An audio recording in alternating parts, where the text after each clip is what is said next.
All right, what's up, good people? This is going to be the first episode in some rants against Logic Pro 10.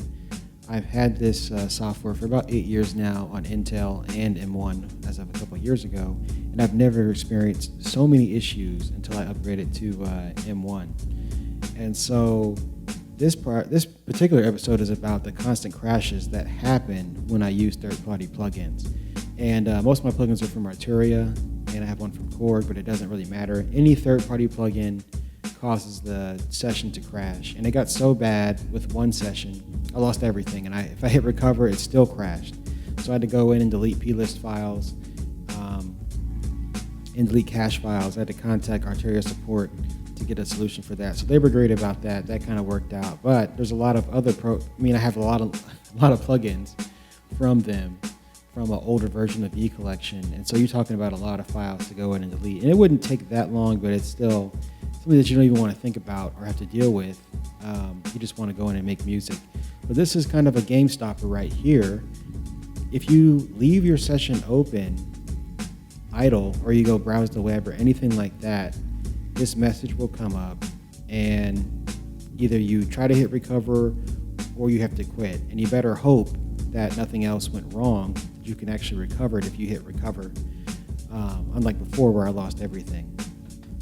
And so if you have this issue going on with your plugins, please let me know, especially if you're not using Arturia plugins.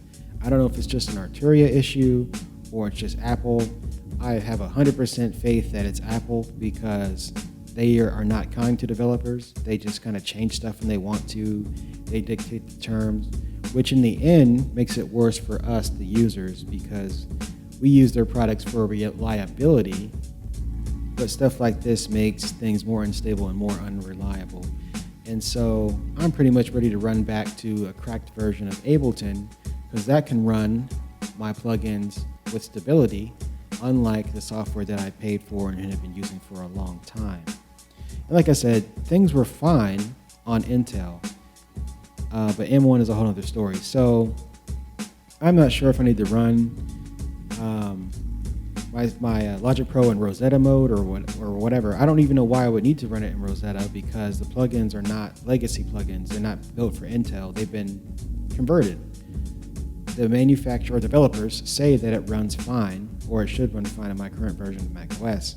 Right, so that's what I expect. And I think that this is just Apple being Apple and not getting on top of this and not being friendly to developers to kind of prevent this kind of thing. So anyway, it could just be me in my system. You know, there may be something that I need to do to get this to stop happening. But yeah, plugins, virtual studio instruments, whatever you want to call them, audio units, they keep crashing my sessions no matter what I do. If it's just one plugin I open, I get this error message that pops up after a couple minutes. So yeah, let me know what you think. If you have solutions, I'll try anything, because I don't have to spend more money. But yeah, so let me know what you think, and see you next time.